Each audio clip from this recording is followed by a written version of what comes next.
성경 말씀 요한복음 5장입니다. 144페이지 요한복음 5장. 오늘은 24절부터 30절까지 말씀을 봉독하겠습니다. 요한복음 5장 24절. 진실로 진실로 내가 너희에게 이르노니 내 말을 듣고 또 나를 보내신 분을 믿는 자는 영존하는 생명이 있고 또 정죄에 이르지 아니하리니 사망에서 생명으로 옮겨졌느니라. 진실로 진실로 내가 너희에게 이르노니 죽은 자들이 하나님의 아들의 음성을 들을 때가 오고 있는데 곧 지금이라. 듣는 자들은 살리라. 아버지께서 자기 속에 생명이 있는 것 같이 아들에게도 주사 그 속에 생명이 있게 하셨고 또 그가 사람의 아들이므로 그에게 또한 심판을 집행할 권위를 주셨느니라. 이 말에 놀라지 말라. 무덤 속에 있는 모든 자들이 그의 음성을 듣고 나올 때가 오고 있나니 선을 행하는 자들은 생명의 부활로 악을 행하는 자들은 정죄의 부활로 나오리라. 나는 아무것도 스스로 할 수 없노라. 나는 듣는 대로 심판하노니 내가 내 뜻을 구하지 아니하고 나를 보내신 아버지의 뜻을 구함으로 내 심판은 의로우니라. 30절 말씀까지 말씀을 읽었습니다. 다시 한번 기도드리겠습니다. 거룩하신 주님, 오늘 우리가 이렇게 말씀을 통해서 주님의 거룩하신 뜻을 더 깊이 깨닫고 주님이 원하시는 거룩한 삶, 완전한 삶, 주의 성품을 나타내는 삶이 되기 위하여 주 성령님께서 우리에게 인치시고 또 기름 부으시고 또 우리에게 공급하시는 그 손길에 대해서 진심으로 감사드립니다. 오늘도 요한복음 5장 24절 이하에서 30절까지 말씀을 봉독했습니다. 주님이 이 안에 담긴 하나님의 거룩하신 경륜과 사랑과 은혜와 놀라운 축복을 우리들이 함께 말씀을 통해서 발견하고 이 말씀에 깊이 침잠하며 또 함께 이 말씀을 따라 순종하면서 우리의 남은 일생 이 거룩한 복음을 위해서 충성하고 신실한 노예로 살아갈 수 있도록 이끄시옵소서. 이 시간 이 말씀을 전할 때에도 제게 맡기지 마시고 주님께서 제 모든 생각과 표현을 주장하시고 주님만 나타나도록 이끄시옵소서. 우리 주 예수 그리스도의 이름으로 기도드렸습니다. 아멘. 지난 주간에는 이제 이 요한복음 5장 이 전반부를 중심해서 하나님의 아들과 하나님 아버지와 동등하신가? 예수님이 과연 하나님이신가? 하는 제목을 갖고 말씀을 나누었습니다. 지난 주일날 말씀을 전하면서 제 마음에 가장 깊이 간직했던 성경 한 절을 놓쳤기 때문에 한 절 보고 본문으로 돌아가겠습니다. 요한일서 5장 7절입니다. 요한일서 5장 7절.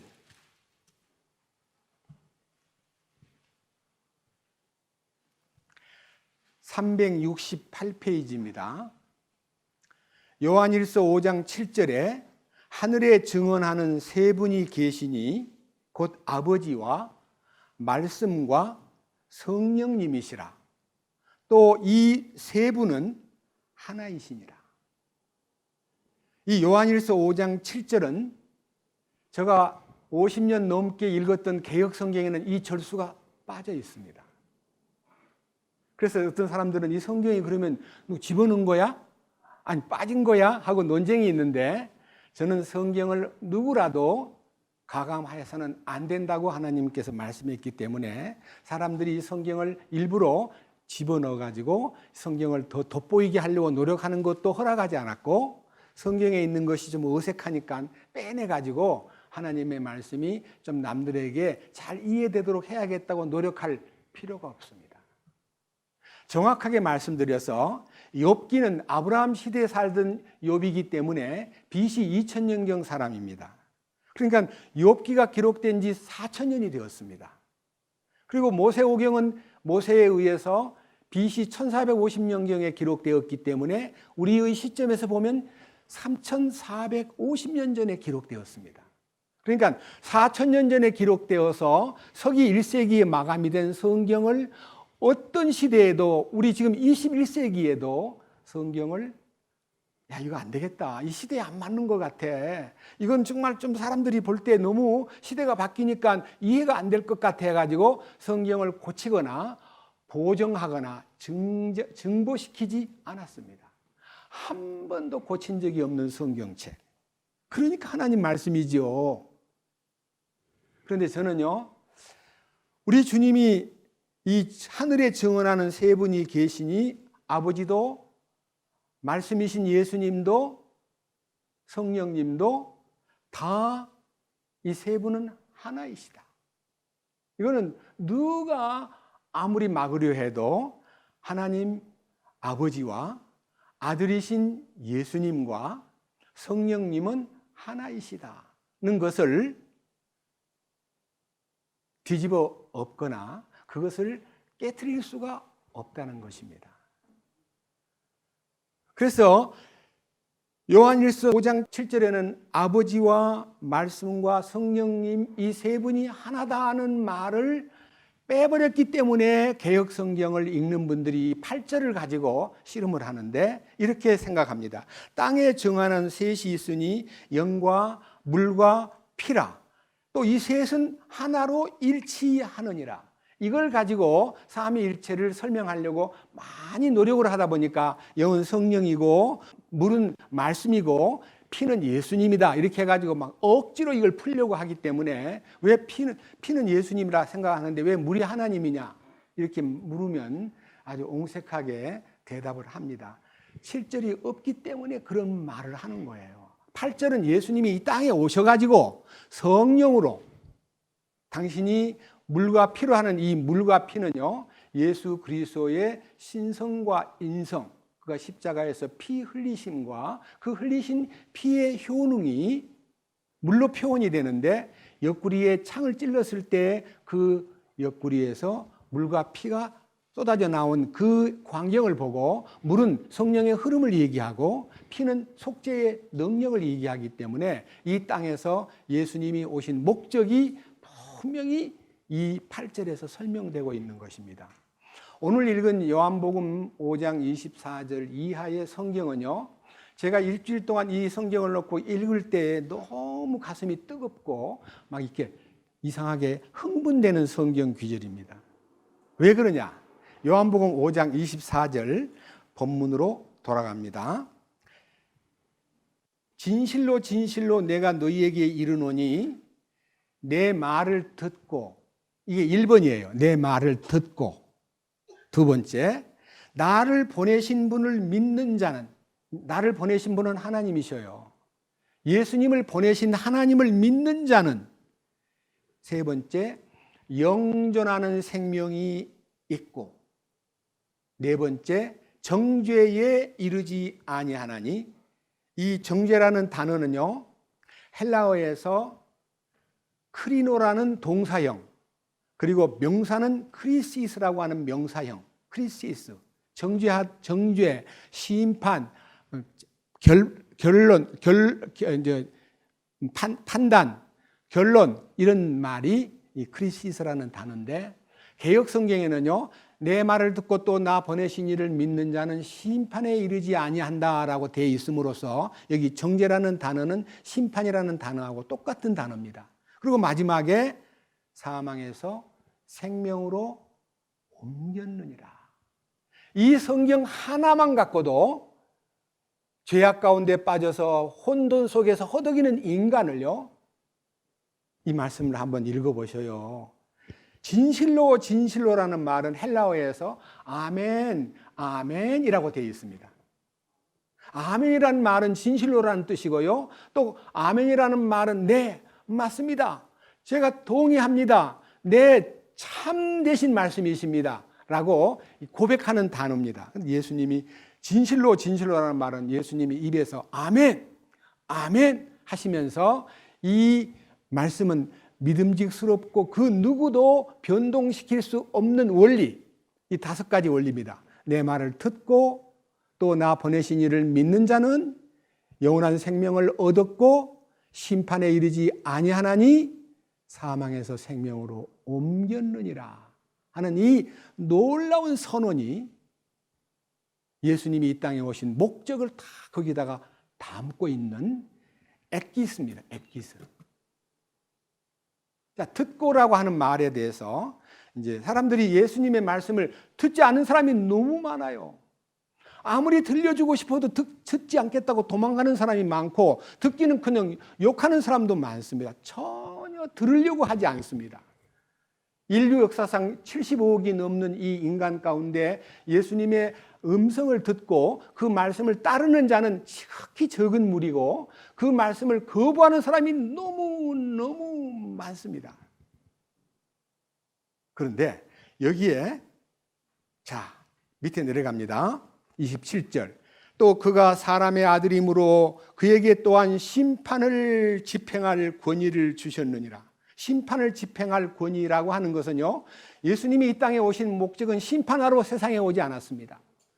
인간이 받아야 될 심판을 대신 받기 위해서 십자가에 죽기 위해서 오신 분이기 때문에 이 인류를 구원하기 위해서 오셨고 그 구원의 결정이 딱 이루어진 후부터 그 축복이 인간들에게 전달돼서 그분의 음성을 받아들일 때에 믿음이 생기고 믿음이 생겼을 때에 영원한 생명을 보장하고 영원한 생명을 보장받으면 다시는 심판을 받지 않고 사망에서 생명으로 옮겨진 자기 위치를 알게 됩니다.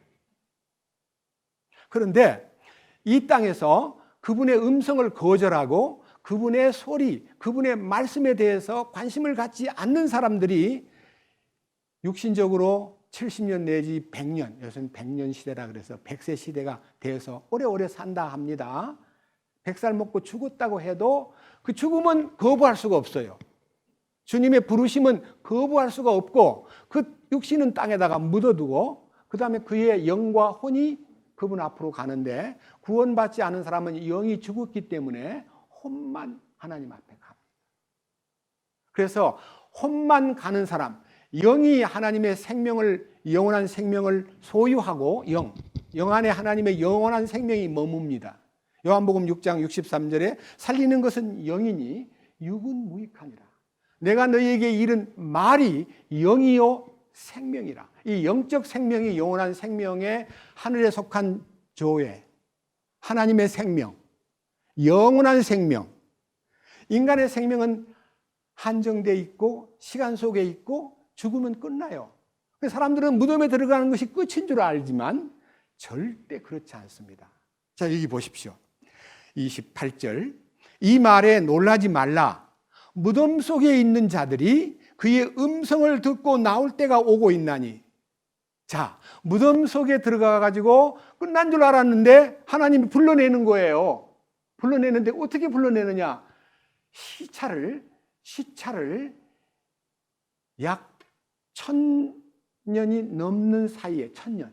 1000년이라는 것은 여기 29절에 자, 선을 행하는 자는 생명의 부활로 악을 행하는 자들은 정죄의 부활로, 이 정죄라는 단어도 아까 읽었던 크리시스, 심판이라는 뜻입니다. 심판의 부활로 나오리라. 그러니까 선을 행한 자는 이 생명의 부활이라는 것은요, 우리 지금까지 아담 이후에 모든 믿는 자들이 많이 죽어서 땅에 흙이 되어 있습니다. 그리고 그의 영과 혼은 주님 앞에 가 있습니다. 그런데 어느 날 주님이 이 땅에 오셔서 그들을 일으켜 세웁니다. 먼저 간 성도를 깨워서 부활시키고 살아있는 성도는 순식간에 호련히 하늘에 속한 부활의 주님의 몸으로 변화를 입습니다. 그것은 영원히 새 예루살렘에서 누릴 축복을 우리가 이 땅에서 1000년 동안 세상의 모든 사람들에게 창세기 5장에 아담이 930살을 먹고 죽었더라. 무두셀라는 969살을 먹고 죽었더라. 이런 얘기가 쓸데없는 소리 하고 있어. 이건 뭐 세상에 무슨 인간이 무슨 900살이 넘고 말도 안 돼. 하고 불신했던 성경이 지상에서 천년왕국을 통해서 입증이 됩니다. 아, 인간이 천년을 살았다는 얘기가 꿈인 얘기가 아니구나. 그걸 우리가 친히 그곳에 가서 누리면서 성경의 어떤 말씀도 틀림이 없었구나 하는 것을 확증합니다. 그래서 여기에서 악을 행한다, 선을 행한다 하는데 성경을 보면요, 의인은 없나니 하나도 없으며 선을 행하는 자가 없나니 하나도 없도다라고 말했는데, 여기 있는 여러분이나 저나 어떤 누구도 하나님이 원하는 선을 행할 수 있는 사람이 아무도 없습니다. 전부 다 악을 행하는 악의 종자들입니다. 만물보다 거짓되고 심히 부패한 종자들입니다. 이게 인간이에요. 근데 내한테서 무슨 선이 나옵니까? 아무리 선한 채에도 속에는 악이 꽉 차 있는 겁니다.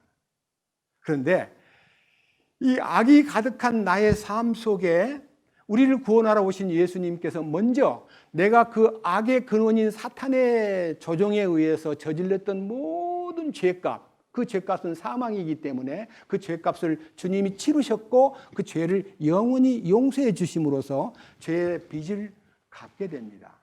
그러나 그것으로 전부는 아닙니다. 그 죄의 빚을 갚은 그 사람 속에 주님이 내가 그리스도와 함께 십자가에 못 박혀 있으나 그럼에도 불구하고 사노라. 그러나 이제 내가 사는 것이 아니요 내 안에 그리스도께서 사신 것이라. 이제 내가 육체 가운데 남은 일생을 사는 것은 나를 사랑하사 나를 위하여 자기 모두를 내어주신 그분의 아들의 믿음으로 사노라.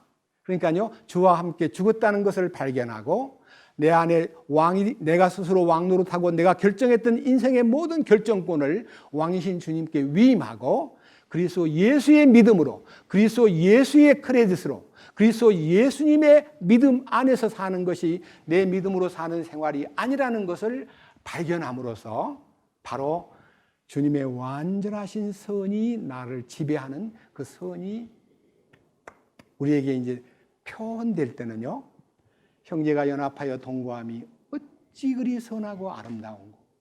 예. 그래서 우리 형제 자매들이 머리 대신 주님 안에서 이 지체들이 연합을 해서 순종하는 그 자체가 이제 선이에요. 그것이 하나님 보실 때 아름다움이에요. 우리가 홀로 요즘에 개인주의가 많이 발달해 가지고 이제 물건을 마음에 안 드는 회사가 물건을 만들면 불매 운동을 합니다. 일본 물건 안 사! 하고 불매 운동 하니까 일본 물건이 아무리 옆에 싸게 나온다고 해도 너 안 사. 이 불매 운동 얼마든지 할 수 있습니다. 근데 오늘날 이 교회도요, 불매 운동 비슷한 운동을 하는데 나 안 나가. 나 교회 안 가. 나 그 목사 싫어. 이렇게 해가지고 안 나가 교인들이 많은데 그 교인을 일컬어 안 나가 반대말 거꾸로 하면 가나안이에요. 가나안 교인들이 많았어요. 그게 어떻게 하냐? 집에서 예수 믿는 거예요. 우리끼리. 그러니까요, 집에서 식구들끼리 믿으면 부딪힐 일이 별로 없어요. 다 서로 가족들이니까. 그런데요, 고린도서 13장에 우리의 현장, 믿음의 현장은요, 사랑은 오래 참고, 오래 참을 대상이 그곳에 같이 있기 때문에 마음속에서 부담을 주고, 마음속에서 문제를 일으키고, 마음속에서 너무 어떻게 저럴 수가 있어? 나 저 사람 때문에 교회 안 나오고 싶어. 싫어. 그 사람 너무 비인격적이야. 너무 얌체야. 너무 깍쟁이야. 하고 그런 사람이 우리 곁에 있으므로 사랑은 오래 참고, 사랑은 자기 유익을 구하지 아니하고, 사랑은 무례히 행치 아니하며. 사랑이라는 것은 전부가 다 주님 안에서 공급되는 참된 모습으로 사람을 품는 거지, 내가 여유가 있어가지고 누구를 품는 거 아닙니다. 우리는 품을 힘이 없어요. 쇳덩어리라. 그래서 옛사람인 나를 십자가에서 완전히 끝내고 주님의 인격이 내 안에 들어옴으로써 내 삶에 주님이 조종하고 또 이끄시고 공급해 줌으로써 주님이 성품을 사람들에게 나타내는 것이 진정한 신앙생활이다, 그 말입니다. 선을 행한다는 것은 주님이 행하심을 말하고, 자, 요한복음 3장으로 넘어가 가지고 선을 행하는 것이 무엇인가를 여러분 앞에 선포하겠습니다. 3장, 요한복음 3장 19절. 정죄는 이것이니, 이 정죄라는 단어도 아까 제가 읽어서 여러분 앞에 헬라어의 크리시스라는 단어입니다. 정죄, 심판. 그 심판은 이것이다. 곧 빛이 세상에 왔으되 사람들이 자기 행위가 악함으로 빛보다 어두움을 더 사랑한 것이니라. 그러니까 자기를 주장하는 거예요. 자기가 괜찮은 인간이라고. 자기가 남보다 선하다고 생각하는 착각 속에서 자기 행위를 주장하는 것이 하나님 앞에 심판받을 행위고, 빛이신 주님을 맞이함으로 어둠의 세력인 내가 물러가고 주님이 나타나는 것이 하나님의 선인데, 그 선이, 자, 다시 봅니다. 20절. 이는 악을 행하는 자마다 자기 행위를 책망받을까 염려하여 빛을 미워하고 또 빛으로 나오지 아니하기 때문이라.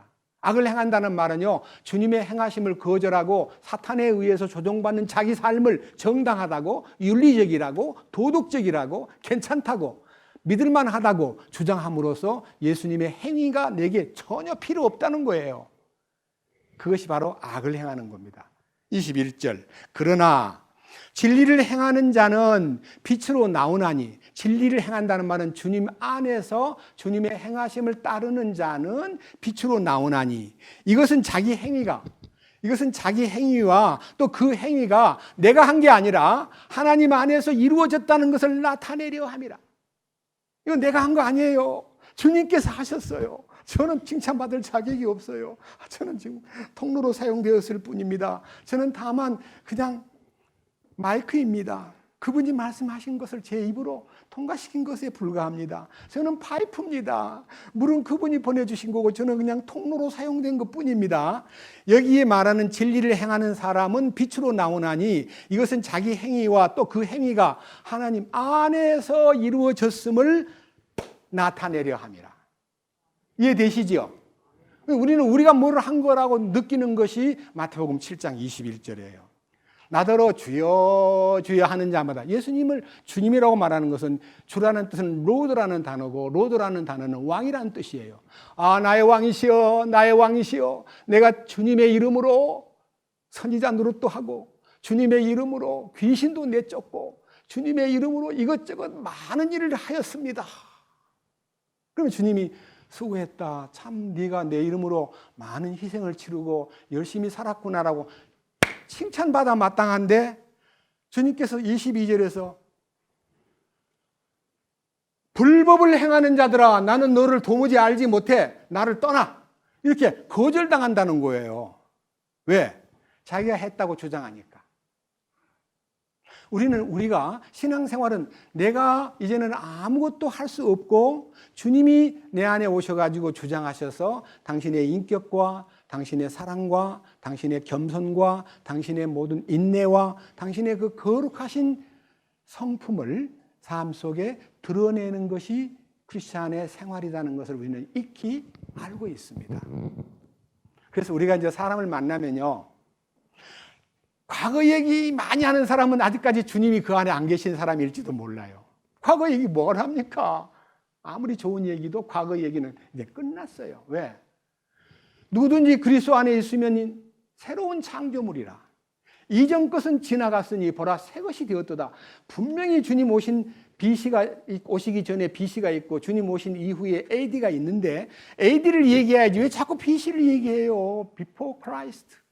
예수님 오시기 전에 내가 이런 놈이었어. 그런 간증은 한두 번 해도 되지만요, 만날 때마다 자기가 뭐 과거에 이렇고 저렇게 하고 뭐 괜찮고 똑똑하고 결단력이 있고 내가 막 비전이 있었고, 그거요, 주님 오신 후에는 그런 얘기가, 우리 방 안에 촛불을 다 켜고 있다가 햇빛이 탁 비치면 촛불 꺼야 돼, 안 꺼야 돼요? 아, 햇빛 보고도 야, 그동안 우리가 어두울 때 얼마나 이거 많이 사용했는데 같이 동업합시다. 촛불 들고 햇빛하고 동업하자 그러면 돼요, 안 돼요? 정신 나간 사람이에요. 햇빛이 들어오면 즉시 어떻게 해야 돼? 촛불을 수고했다, 나중에 우리 어두워지면 네 쓸게 하고 잡아가 두는 거예요. 그 다음에 햇빛에 만족하고 그 햇빛으로 모든 것이 우리를 밝게 해주고 우리를 따뜻하게 해주고 우리를 자라게 해주고 그다음에 세균을 멸살시키기도 하고 많은 생명을 성숙하게 만드는 것이 햇빛이잖아요. 촛불 켜놓으면 식물이 자랍니까? 자라게는 못해요. 그래서 우리는 이 거룩한 선을 행하는 것과 악을 행하는 것의 차이는 선을 행하는 것은 주님의 행하심이고 악을 행하는 것은 내가 한 거예요. 성경에도 악에게 지지 말고 선으로 악을 이기라는 그 악이 뭐예요? 나는 악이에요. 악돌이. 내가 내 방법으로 사람을 이기려고 그러면 전부 다 악에게 지지 않으려고 악으로 악을 갚는 거고 내한테 공격이 들어오고 내가 불이익을 당하고 내가 어렵게 되었을 때도 주님, 저는 할 수가 없습니다. 주님, 주님의 힘이 그에게 나타나 그의 마음을 만져주시면 좋겠습니다. 스데반이가 돌을 막 맞아가면서 주님 억울해요. 내가 이렇게 죽다니 주님 참 안타까워요. 저들 너무 심한 거 아니에요. 저들을 좀 막아주세요. 이렇게 기도하지 않고 천사의 얼굴처럼 밝은 얼굴로 아버지 저들을 용서해 주세요. 용서를 비는 기도는 주님의 십자가에서 이루어진 그 기도가 스데반을 통과한 거예요.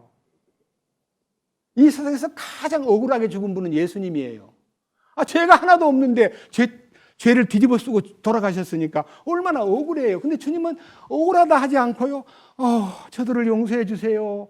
저들이 자기 하는 것을 알지 못하고 있기 때문입니다라고 기도했던 그 기도가 지금도 살아서 우리 안에 재현되고 우리 안에서 이루어지는 것이 믿음의 생활인 거예요. 근데 저는요, 오늘 이 성경에서 이 핵심을요, 제목을 뭐라고 정했냐면요, 생명의 부활과 심판의 부활이라는 제목을 걸었어요. 생명의 부활이 무엇이며 심판의 부활이 무엇인가를 딱 알고 나면요, 아셔야 돼요. 살아있을 때는 하나님의 음성을 거부하고 노라고 말할 수 있고 나 안 듣고 싶어. 니들이나 들어. 니들이나 믿고 뭐 천당 가든지 마음대로 해. 너 천국 봤어? 이러면서 비웃던 사람이 무덤에 들어간 후에는 그의 자유가 제한받기 때문에 여기 놀라운 얘기가 있어요. 요한복음 5장 다시 봅니다. 28절. 이 말에 놀라지 말라. 무덤 속에 있는 모든 자들이 무덤 속에 있는 어느 누구도 빠짐없이 그의 음성을 듣고 나올 때가 오고 있나니 그의 음성을 듣고 나온다는 말은요 무덤 속에 있는 사람이 주님의 음성을 듣고 나 안 나갈래요. 나 당신 소리 듣기 싫어요. 거부할 거부권이 없다 이거예요. 살았을 때는 하나님의 음성을 거부할 거부권을 행사하고 살았는데 죽은 다음에 무덤에 들어가면 그 무덤에서 뭐 100년을 지냈든 200년을 지냈든 1000년을 지냈든 2000년을 지냈든 간에 주님이 일어나라고 명령을 내리면 일어날 수밖에 없는 때가 오고 있다 이거예요. 성경에서 그 예언과 실제를 한번 살펴보겠습니다. 오늘 주제가 생명의 부활과 심판의 부활을 딱 가름화해 가지고 생명의 부활에 속한 자냐 심판의 부활에 속한 자냐를 결정짓는 말씀을 여러분 앞에 안내해 드리겠습니다. 먼저 다니엘 12장입니다. 2절입니다. 2절 땅의 티끌 속에서 잠자는 자들 중 땅의 티끌 속에 잠자는 자들이라는 말은요 전도서 3장에 너는 흙이니 흙으로 돌아가라 하고 흙으로 빚어진 인생이 이제 이 껍질은 육신이라는 껍질을 쓰고 이건 하나의 포장지에 불과한 것이고요 그릇에 불과해요. 영과 혼이 머무는 하나의 하나님이 허락한 장막입니다.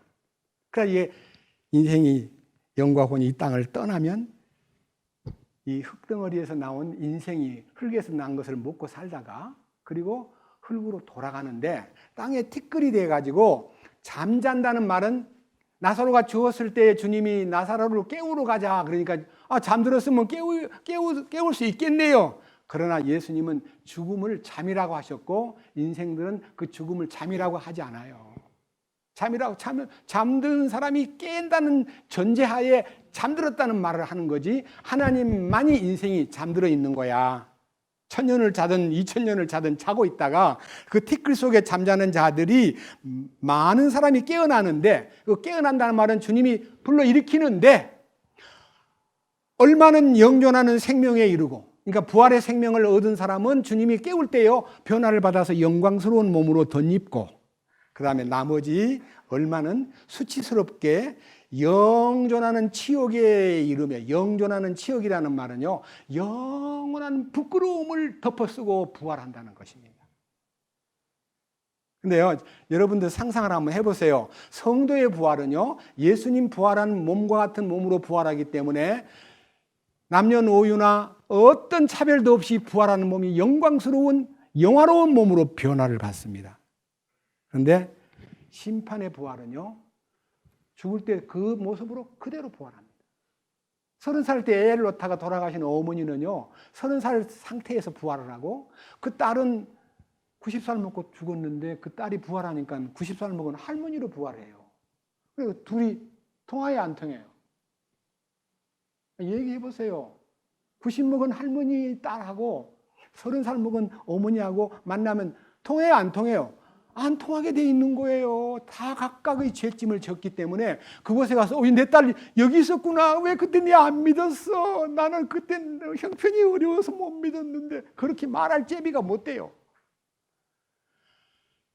가장 무서운 심판의 기준이 있는데, 기준이 뭐냐? 어디에다 기준을 두고 심판의 부활을 받을 사람을 제외시키고 생명의 부활을 얻을 사람을 따로 만드느냐는 것은요, 여기에 나타나 있는 땅의 티끌 속에서 잠자는 자들 중에 많은 사람이 깨어나 얼마는 영존하는 생명에 이르고, 그러니까 영원한 생명의 부활에 다다르고, 얼마는 수치와 영원히 존재하는 치욕, 영원히 씻을 수 없는 치욕을 짊어지고 지옥으로 갈 수밖에 없다, 그 말입니다.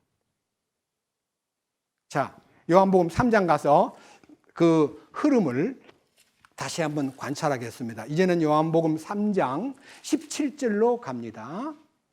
요한복음 3장 17절. 하나님께서 자신의 아들을 세상에 보내신 것은 세상을 심판하려 하심이 아니요 그를 통해 세상을 구원하려 하심이라. 예수님을 통해서 인류를 구원하기 위해서 이 땅에 오신 분이기 때문에요, 그는 이 세상을 심판하기 위해서 세상에 온 게 아니다 이거예요. 첫 번째 오신 예수님은 왜 왔느냐? 3장 16절 때문에 온 거예요. 3장 16절.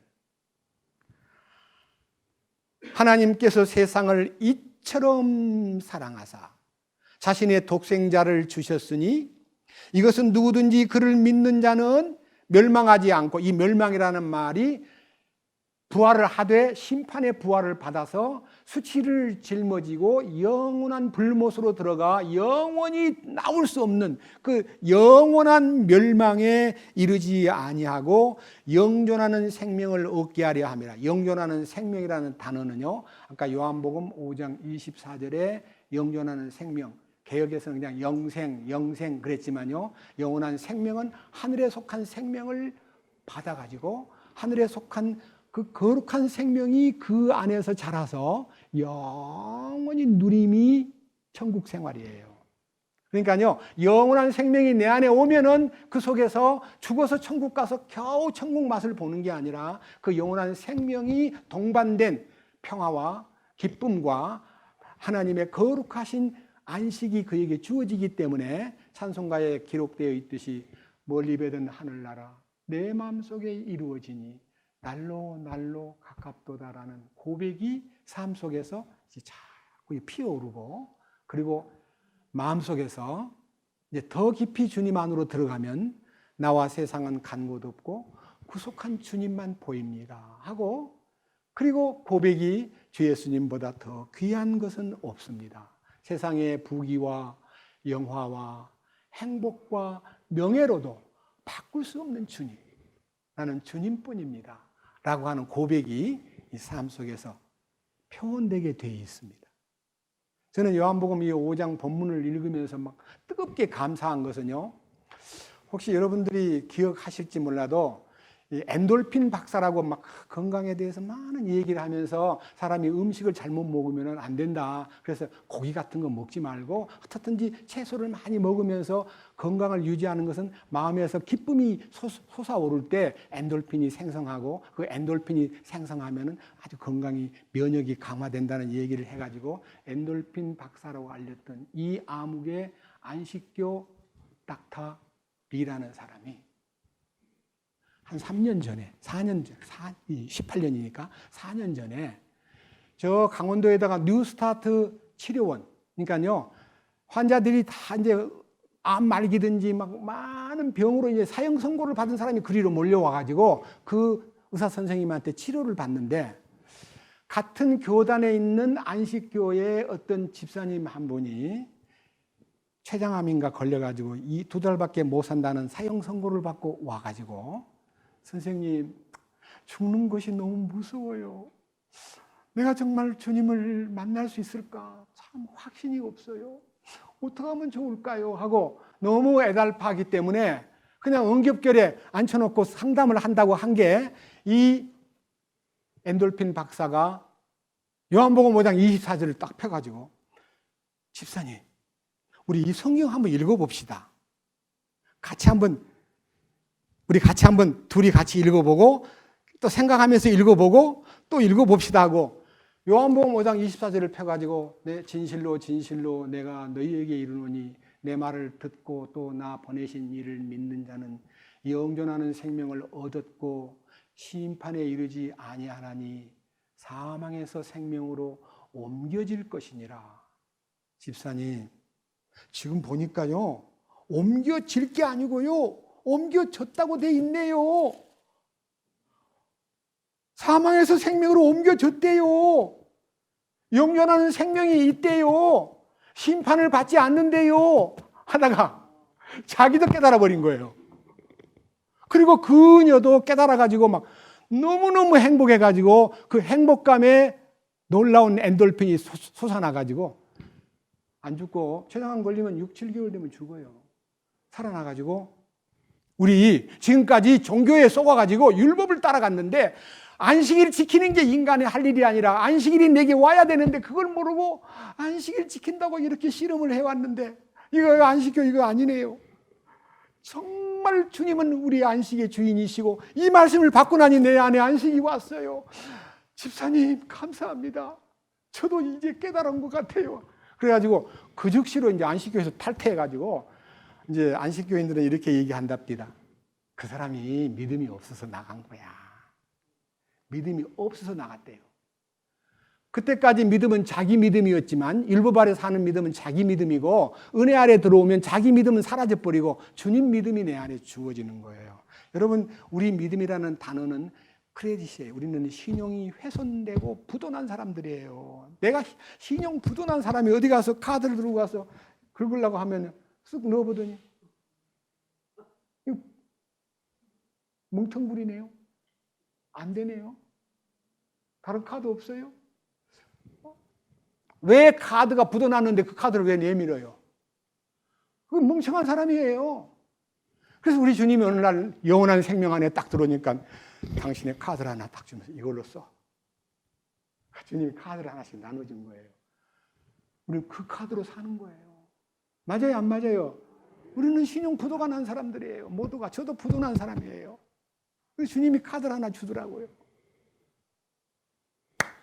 이 놀라운 사실에 이제 한 3, 4년 간증을 하면서 막 내가 모르고 안식교에서 올인하다가 눈을 뜨고 보니 그것이 아닌 것을 알았다고 막 간증이 나오는데 여러분들이 그냥 구글에 들어가가지고요. 엔돌핀 박사 이 아무개 하고 찍으면 다 떠요, 간증이. 저는 간증 여러 번 들었습니다.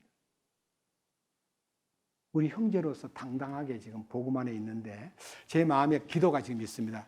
하나님, 이 박사를 위해서 더 깊은 왕국 복음에 더 진입할 수 있도록 어떻게 이 축복을 말해줄 수 있을까요? 생각하니까 어제 기도하는 중에 책이라도 한 권 보내봐라 하는 생각이 들어가지고요. 기도 중에 책을 한 권 보내드릴까 하는 생각이 지금 주소만 알면 보내려고 합니다. 놀라운 얘기예요. 저는 이 요한복음 5장 24절 말씀이요, 얼마나 많은 사람을 깨워주고 눈을 열어주고 마음을 열어주고 생명을 얻게 하고 자기 신분이 사망에서 생명으로 옮겨졌다는 것에 대해서 확신을 갖게 만든 말씀이기 때문에 너무너무 놀라운 얘기예요. 자, 그런데 이 복음을 전하는 사람도 어떤 자세로 복음을 전해야 되냐면요, 저도 여러분과 똑같습니다. 그리고 이 기록된 말씀하고 똑같이 되기를 마음으로 소원하고 있습니다. 사도행전 하나 보십시다. 24장 사도행전 사도 바울의 간증을 들어봅시다. 사도행전 24장은요, 제목에 바울이 소요를 일으킨 죄로 고발당한 이 사건을 기록한 건데요. 이 사도 바울이 예루살렘에 올라간 뒤에 열 이틀밖에 되지 않았는데 닷새 뒤에, 그러니까 열 이틀이란 말은요, 일주일 전에 대제사장 아나니아가 변호사인 드둘로와 함께 총독 앞에 사도 바울을 끌고 가가지고 벨릭스 앞에다가 고소를 하는데, 이 고소할 때 이 고소를 당한 이 사도 바울의 별명이 뭐냐 하면요, 24장 5절, 우리가 보면 이 사람은 전염병 같은 자요. 옛날 성경에는 연병이요, 연병. 연병이란 말은요, 접촉하면 막 번지는 것이 연병이잖아요. 그래서 가능한 대로 접촉을 막는 것이 전염병을 막는 길인데, 격리를 해야 되는데 이 사람이 나타나가지고 전염병을 퍼뜨려가지고 세상에 막 두루 퍼뜨리고 유대인들 가운데서 이 전염병을 옮긴 사람이 바로 나사렛 이단의 주모자요, 백성들을 선동하는 자요, 성전을 더럽힌 자요.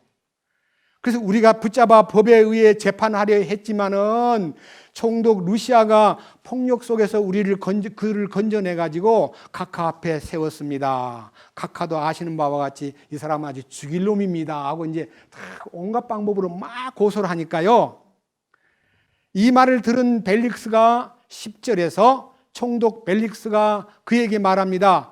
바울 말해보시오. 그러니까 바울이 하는 말이, 네, 즐겁게 제 간증을 하겠습니다 하고 답변을 하는데요, 11절부터 16절까지 우선 상반부만 바울의 간증을 들어봅시다. 각하께서 이해하실 수 있는 바와 같이 내가 경배하려 예루살렘에 올라간 지 이제 겨우 열 이틀밖에 되지 않습니다. 또 그들이 내가 성전에서 누구와 논쟁을 하거나 회당들이나 도시에서 사람들을 선동하는 것을 보지 못하였으므로 지금 나를 고소하는 일들에 대하여 증거를 댈 수가 없습니다. 그러나 내가 이것만을 각하께 고백합니다. 나는 그들이 이단이라고 말하는 그 길을 따라 내 조상들의 하나님께 그렇게 경배하고 법과 대언자들의 글에 기록된 모든 것을 믿나이다.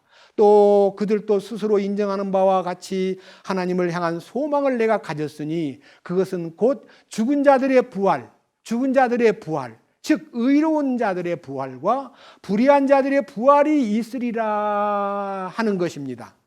내가 이 소망 속에서 나는 하나님과 사람들을 향하여 항상 양심에 실족하는 일이 없도록 스스로 힘쓰나이다.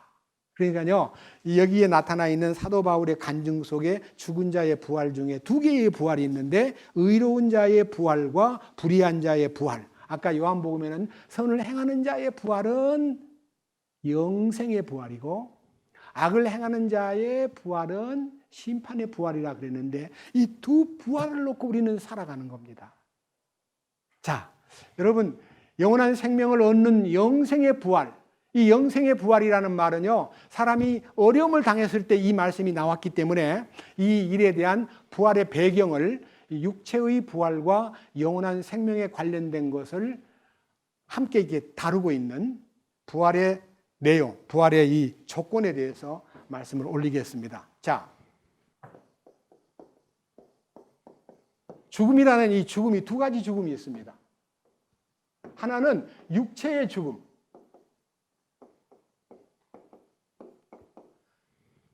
70-80년 혹은 100년 가까이 살다가 몸은 세상에 두고 그의 혼만 떠나는 것을 죽음이라 그래요. 죽음이라는 단어는 분리되는 거예요. 분리.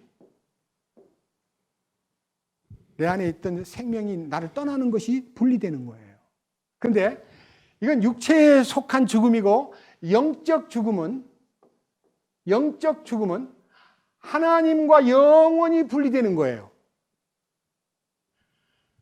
아담에게 당신의 형상을 쫓아서 흙으로 사람을 빚어 그 안에 생명을 불어넣음으로써 사람이 살아있는 혼이 되었다고 하는 창세기 2장에 있는 인생을 만드신 과정이 먼저 흙으로 사람을 만들었고 그 속에다가 하나님의 영을 불어넣었고 그 다음에 혼이 뒤따라서 생성된 거예요. 그러면요, 영이라는 것은 하나님과의 교통의 채널이고 혼이라는 것은 세상을 살아가는 데 있어서 모든 지식과 모든 정보를 통해서 세상을 꾸려나가는 힘을 혼이라 그래요. 그런데 영적 죽음이 무슨 죽음이냐 하면요, 네가 선과 악을 알게 하는 나무의 열매를 먹으면 정령 죽으리라는 그 죽음이 아담과 하와가 하나님의 명령을 버리고 선악과를 따먹는 순간 죽어버렸어요. 죽어버렸다는 말은요, 하나님과의 영의 교통이 끊어졌다는 뜻이에요. 그러니까 모든 인간은 아담 안에서 로마서 5장 12절에 한 사람 아담으로 말미암아 모든 사람이 죄에 빠지고 죄로 말미암아 사망이 왔나니 이와 같이 모든 사람이 사망에 이르러 버렸어요. 아담 안에 있는 인간은 죽은 상태로 태어난 거예요. 육체의 생명은 어머니로부터 받았지만요, 육체의 생명을 이어받았지만 영의 생명이신 하나님과의 관계가 끊어짐으로 영의 생명이 죽어있는 상태에서 이 육체와 이 혼이 그냥 이렇게 합작이 돼가지고 세상을 꾸려나가는 거예요. 얼마든지 꾸려나갈 수 있어요. 지금 이 세상 모든 찬란한 문명과 모든 아주 20세기, 21세기의 이 많은 문화의 이 표현들은 전부가 인간이 만든 바벨탑이에요. 하나님을 기쁘시게 하려고 이 세상을 꾸려간 거 아니에요. 인간이 자기 만족을 추구하다 보니까 이렇게까지 발전됐어요. 그런데 뭐라느냐? 영적 죽음에 대해서 전혀 생각을 안 해요. 영적으로 죽었다는 말을 해도 비웃어요. 뭐? 죽기는 뭐가 죽어? 니나 잘해. 죽는 거를 전혀 의식을 안 해요. 그래서 우리 주님께서 이 세상에 인간을 위해서 왔는데 인간의 육체의 생명을 위해서 온 게 아니라 영의 생명을 불어넣어주고 영의 생명을 인간에게 넣어주기 위해서 오셨는데 그 넣어주는 길이 이 성경에 있는 하나님이 정하신 올바른 치유를 통해서 영이 너희의 허물과 죄로 죽었던 너희를 살리셨도다. 에베소 2장 1절에 너희의 허물과 죄로 죽었던 너희를 살리셨도다. 지금 요한복음 5장 24절에서 내 말을 듣고 또 나 보내신 이를 믿는 자는 영생을 얻었고 심판에 이르지 아니하나니 사망에서 생명으로 옮겨졌느니라. 이게 이제 생명을 얻은 결과입니다. 그런데 어떤 구원받은 성도가 죽었습니다. 너무 안타깝고 그분이 참 귀한 분이었는데 죽는 것 때문에 모든 성도들이 막 눈물을 흘리면서 장례식을 치를 때에 사도 바울이 그곳에 편지를 보냅니다. 데살로니가 전서 4장으로 갑니다. 데살로니가 전서 4장은요, 신약성경 310페이지입니다. 4장 13절. 그러나 형제들아 잠자는 자들에 관하여는 너희가 모르기를 내가 원치 아니하노니. 성도의 죽음은 잠자는 것입니다. 이것은 너희가 아무 소망 없는 다른 사람들 같이 슬퍼하지 아니하게 하려 함이라. 소망 없는 사람들은 죽음은 끝난 것인 줄 알기 때문에 막 눈물 흘리고 그 이별을 막 애통해하고 막 나 어떻게 살라고 당신만 먼저 갔어 하고 막 울면서 발을 동동 굴리는데 돌아가신 분을 위해서 우는 게 아니라 자기가 살아갈 길이 막연하니까 우는 거예요.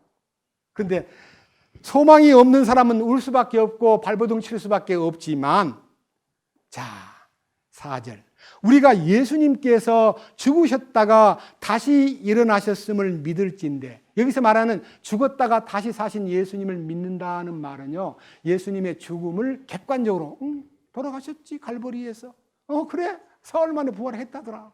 맞아, 부활했지. 이렇게 객관적인 부활을 얘기하는 것이 아니고 주님의 죽으심에 연합을 해서 그분의 죽음이 나의 죽음이 되고 그의 부활이 나의 부활이 되었다는 사실을 믿은 것을 일컫는 거예요.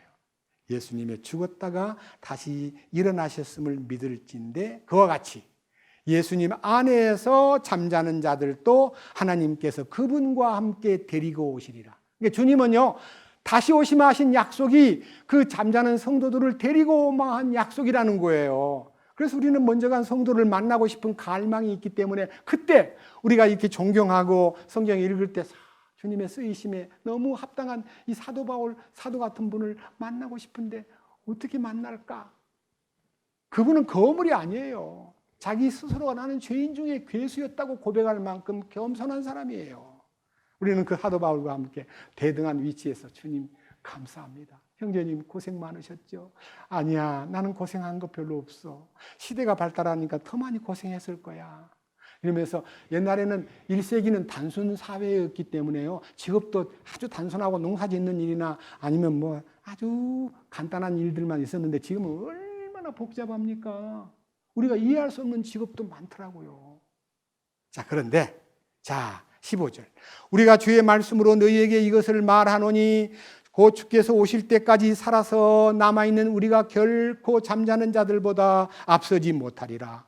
주께서 호령과 천상의 음성과 하나님의 나팔소리와 함께 친히 하늘로부터 내려오시리니 그리스도 안에서 죽은 자들이 먼저 일어나고 그 뒤에 살아서 남아있는 우리가 그들과 함께 구름 속으로 채어 올라가 공중에서 주를 만나리라. 그리하여 우리가 항상 주와 함께 있으리라. 그러므로 이 말씀들로 서로 위로하라. 헤어졌다고 눈물 흘리고 먼저 갔다고 막 애통해하지 말고 만날 약속과 소망이 있다는 것을 알려줘라. 주님 오실 때 네 어머니 아버지 돌아가신 분 데리고 오신대. 그때 만나면 되지. 조금만 더 기다려. 그래서 우리는 죽음을 슬퍼하지 않고 죽음을 당당하게 맞이할 수 있는 힘이 생기는 거예요. 여러분 평소에는 주님을 만나고 싶다고 말해놓고요. 막상 죽을 병이 걸리면 막 큰일 났네. 내가 죽게 생겼네. 어쩌면 좋지. 죽는데. 이런 사람이 들어있어요. 안 맞는 태도를 취하는 거예요. 저도 제가 이 교제 가운데 이 축복이 이루어지기 전에는요, 동료들이 떠날 때요, 참 많이 애통해한 사람들이 여럿이 있습니다. 제가 제 동생이 딱 죽었을 때요, 눈물을 보이지는 않았지만 정말 가슴이 쓰렸어요. 40대도 안 된 동생이 간경화로 세상을 떠날 때 얼마나 우리 어머니도 엄청 우셨고요. 저는 눈물을 보이지는 않았지만 너무 마음이 아팠어요. 그런데 과연 나도 죽음에 봉착하면 어떤 태도가 나올까 하는 것도 저를 의심했었습니다. 십자가에 연합한 후에 주님의 죽으심에 하나가 되고 그 부활에 연합을 하고 나니까 죽는 게 너무너무 행운이라고 생각이 되고 죽는다는 문제에 대해서 조금도 고려하지 않고 마음에서 그것 때문에 마음에 조금도 문제가 안 되는 것이 오늘 현재 위치입니다. 너무 감사해요. 왜 그럴까요? 앞으로 넘기십시오. 고린도전서 15장 42절부터 보겠습니다. 고린도전서 15장은 264페이지입니다. 죽은 자들의 부활도 이와 같으니 그것은 썩는 것 가운데 뿌려지고 썩지 않는 것 가운데 일으켜지며, 일으켜진다는 말은요, 제가 여러 번 얘기했습니다. 이 부활을 에게이로라고 해요. 에게이로, 부활하는 것이 썩는 것, 인간이 몸이 죽으면 이제 금방 땅속에 들어가면 이제 분해되잖아요. 근데 요즘에 큰 뉴스를 하나 들었는데요. 최근에 돌아가신 분이 한 4, 5년 넘었는데 이장하려고 파보니까 몸이 하나도 안 썩었더래요. 그래서 연구를 해봐서 왜 이게 안 썩나? 사람 몸이 죽었으면 썩어야 되는데. 하도 방부제를 많이 먹어가지고요. 우리도 모르게 방부제를 음식에도 방부제, 많은 방부제를 먹어도 안 썩는 몸이 된 거예요. 10년이 가도 잘 안 썩을지도 모른다는 얘기를 합니다. 분해가 돼야 되는데. 근데 썩는 것 가운데서 뿌려졌지만은 썩지 않는 것 가운데 일으켜지고 부활하고 그래서 43절 수치 가운데 뿌려지고 영광 가운데 일으켜지며. 여러분, 수치라는 것은요, 살아온 인생의 모든 부끄러움이 몸 안에 남아 있고요, 죄사함은 받았지만요, 우리는 얼마나 창피스러운 우리의 과거가, 우리가 남한테 말 못하는 수치스러운 과거가 있습니다. 구원받고도 부끄러운 거 막 쌓여 있습니다. 양심에 주님 부끄럽습니다, 죄송합니다, 이런 말이 나오게 돼 있어요. 그런데 수치스러움으로 세상을 떠났지만요, 다 부활할 때는요,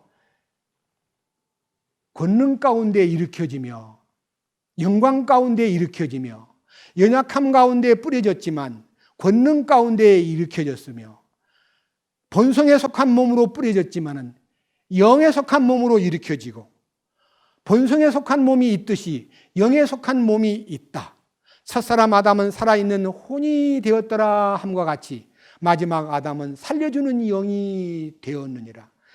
그러나 영에 속한 것이 첫째가 아니요 본성에 속한 것이 첫째며 그 뒤에 영에 속한 것이니라. 첫째 사람은 땅에서 나서 땅에 속하거니와 둘째 사람은 하늘로부터 나신 주시니라. 땅에 속한 자들은 또한 땅에 속한 사람과 같고 하늘에 속한 자들은 하늘에 속하신 그분과 같으니 우리가 땅에 속한 사람의 형상을 지닌 것 같이 또한 하늘에 속하신 그분의 형상을 지니게 되리라. 이 놀라운 우리가 영광스러운 부활을 당할 때요, 이 인간의 약점과 부족함과 연약함을 그대로 안고 부활하는 게 아니라 그걸 다 떨쳐버리고 영화로운 몸으로 변화된다는 것입니다. 그래서 우리가요, 주님 앞에 설 때에 우리가 영광스러운 몸으로 변화된다는 3단계의 구원이 있어요. 영, 혼, 몸. 영의 구원은 단번에 받습니다. 염소와 송아지의 피로 아니하고 오직 자기 피로 아들의 피로 영원한 속죄를 우리가 얻음으로써 단번에 영의 구원이 이루어집니다.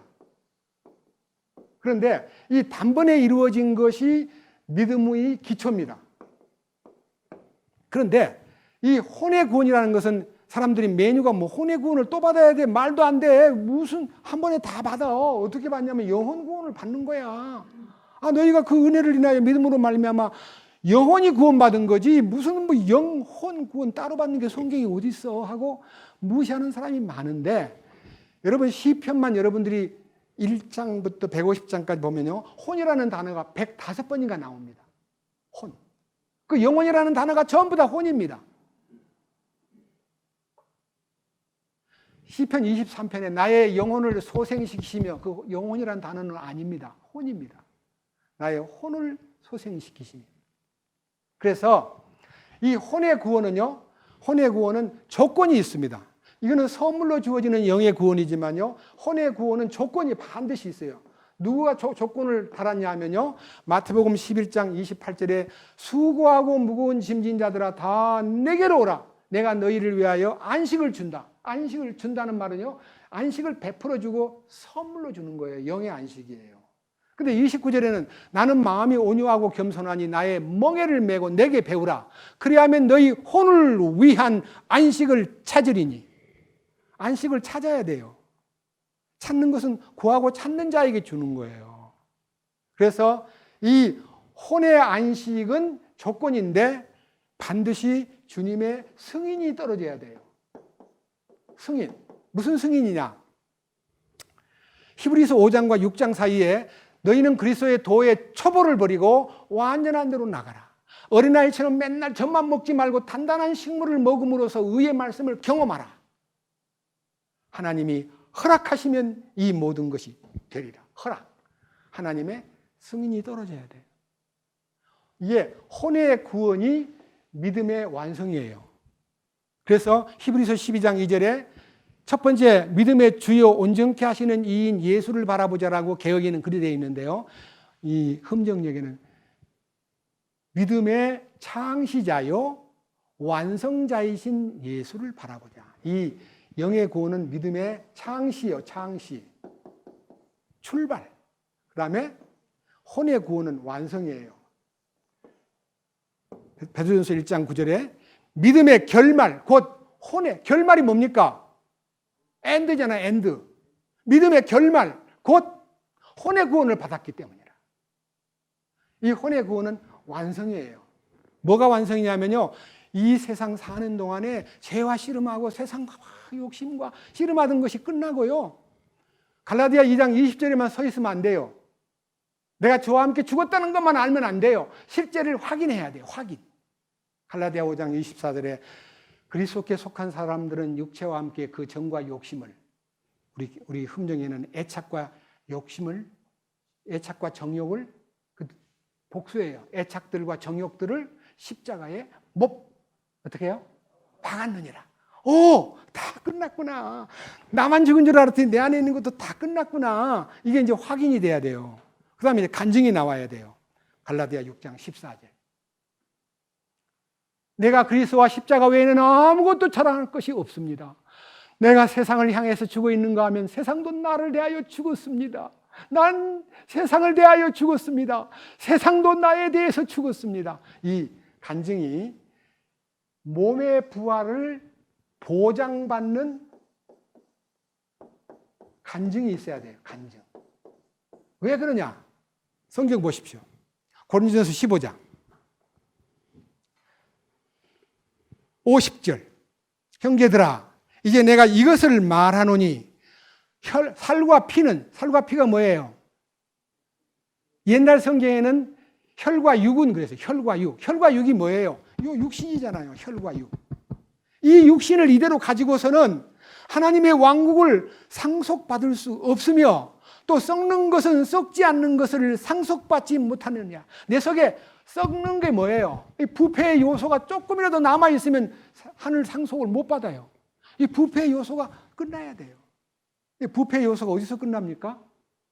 십자가에서. 십자가에 보니까 내 부패와 내 욕심과 애착과 세상의 모든 자질구레한 찌꺼기들이 제거되었다는 놀라운 축복을 발견함으로써 십자가를 통해서 내 썩을 것이, 내 살과 피가 거기서 녹아버렸구나. 51절 보라, 내가 너에게 한 가지 신비를 보이노니 우리가 다 잠자지 아니하고 마지막 나팔 소리가 날 때에 눈 깜짝할 사이에 순식간에 다 변화하리라. 나팔 소리가 나매 죽은 자들이 썩지 아니할 것으로 일어나고 우리가 변화되리니 이 썩을 것이 반드시 썩지 아니함을 입고 이 죽을 것이 반드시 죽지 아니함을 입으리로다. 그리하여 이 썩을 것이 썩지 아니함을 입고 이 죽을 것이 죽지 아니함을 입을 때에는 기록된 말씀처럼 사망이 승리에 삼켜졌도다. 사망이 승리 가운데 삼켜졌도다. 예, 사망 세력이, 죽음의 세력이, 사탄의 세력이, 죽기를 무서워하는 이 본능이 주님이 나타나서 우리를 몸을 탁 일으킬 때에 사망이 승리 가운데 삼켜지고, 그 다음에 5절에는 그 말씀대로, 성취된 말씀대로 사망아 너의 쏘는 것이 어디 있느냐, 오 무덤아 너의 승리가 어디에 있느냐, 사망에 쏘는 것은 죄요 죄의 힘은 율법이라. 그러나 우리 주 예수 그리스도를 통하여 우리에게 승리를 주신 하나님께 감사하노라. 주님이 주신 승리가 제 승리가 되었군요. 감사합니다. 그래서 여기에서 말하는 기독교의 기본 진리가요, 영의 구원이라는 것은요, 칭의예요. 칭의. 구원받으면 의로워지는 거예요. 의롭다함을 얻은 거예요.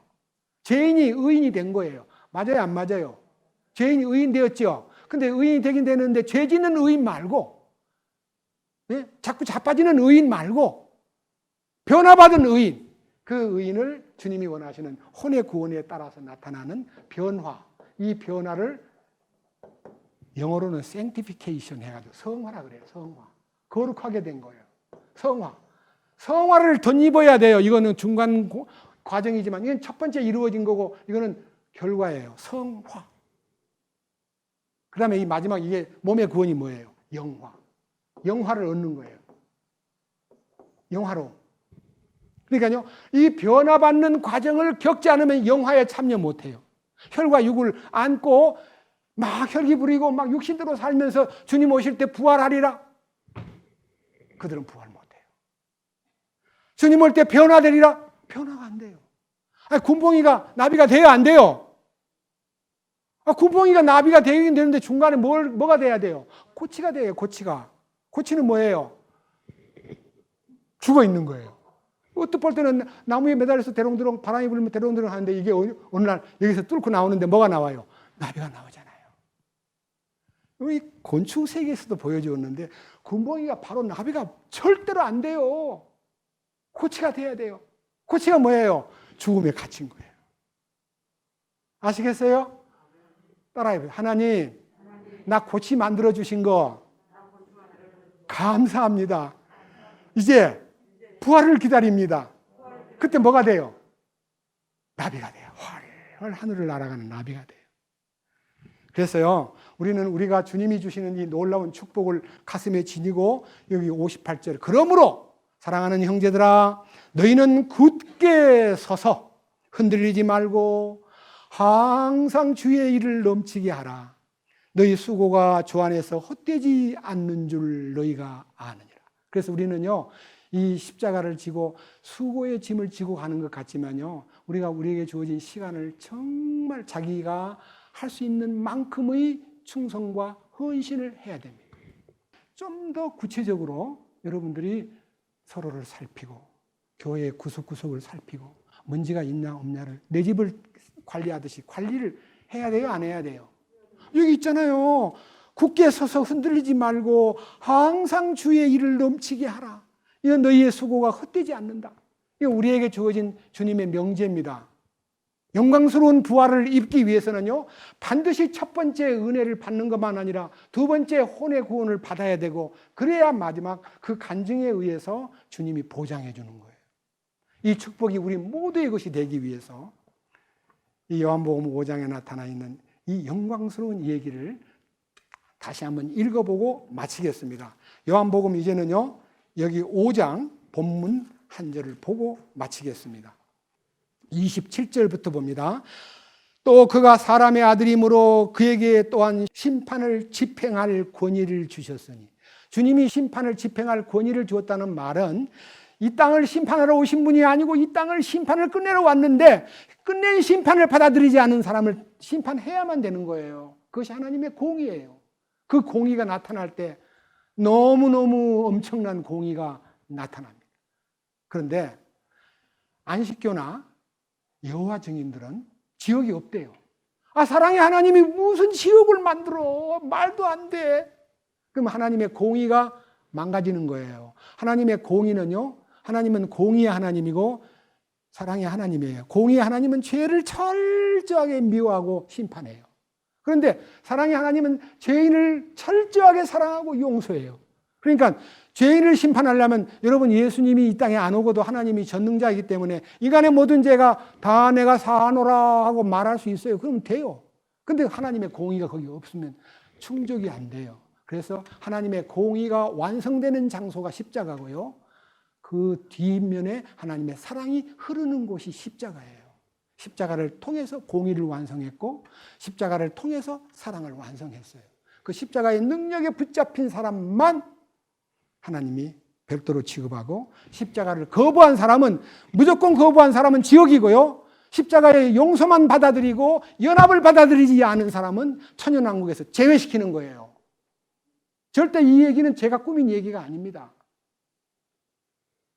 우리 마음속에 구원받았다 그러면서도 변화를 거절하고 성화되는 것, 거룩하게 되는 것, 완전하게 되는 것을 거절하고 자기 마음대로 사는 사람은 천년 동안 제외돼 가지고 유황불에 들어가는 건 아니지만 영광로에 들어가서 찌꺼기를 태우는 천년 동안의 고통이 있다는 것을 잊지 마십시오.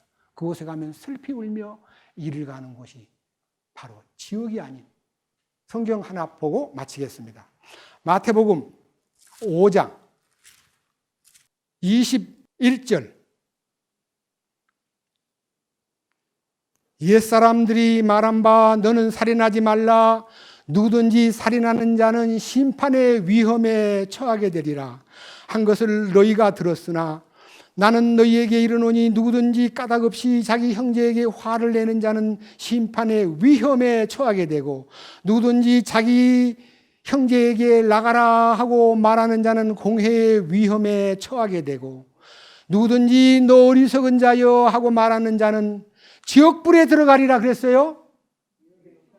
지옥불의 위험이 뭡니까? 지옥 못지않은 위험 속에 처해진다 이 말이에요. 지옥 보낸단 말 아니에요. 지옥의 위험. 지옥을 느낄 만큼 엄청난 용광로에 던져지는 거예요.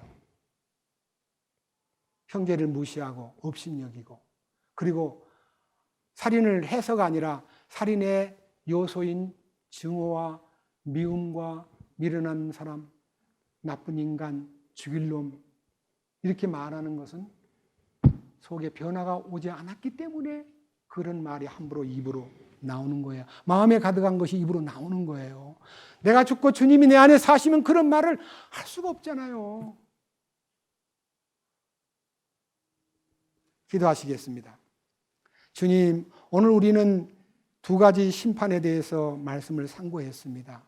내 말을 듣고 또 나 보내신 이를 믿는 자는 영원한 생명을 얻었고 심판을 받지 아니하나니 사망에서 생명으로 옮겨졌다고 하는 놀라운 축복이 이루어졌지만, 그것은 주님의 음성에 귀 기울인 사람만이 누릴 수 있는 축복이지만, 그 주님의 음성을 귀 기울이지 않고 제멋대로 살다가 그 음성을 등지고 살다가 세상을 떠나면 이제는 그것이 하나님 앞에 마지막 심판의 부활로 그를 불러낼 때는 그 음성에 불복할 수가 없고 그 음성을 무시할 수가 없이 백보자 심판대 앞에 서서 낱낱이 모든 죄를 헤아려 그를 영원한 멸망으로 심판을 한다는 사실을 너무나 많은 사람들이 모르고 있습니다. 나의 사랑하는 이웃과 내 동포들과 세상의 모든 민족들이 하나님 아버지를 알기 원치 않고 예수님의 음성에 귀 기울이지 않는 이 현실을 볼 때 우리가 어떻게 그들의 마음 문을 두들겨 이 축복을 전할 수 있을까?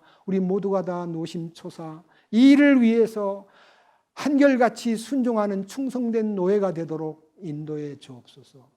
믿음을 가졌다 하면서도 변화받지 못하고 변화의 대열에 함께하지 못한 사람은 선을 행하는 자가 아니요 악을 행하는 자라는 사실을 잊지 않게 하여 주옵소서.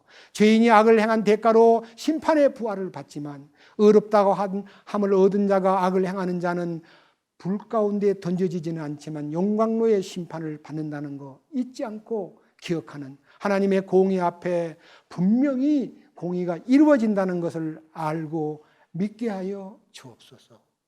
우리를 구원해 주시고 변화시켜 주시고 영화로운 몸으로 또 우리를 데리고 가실 우리 주 예수 그리스도의 이름으로 기도드렸습니다.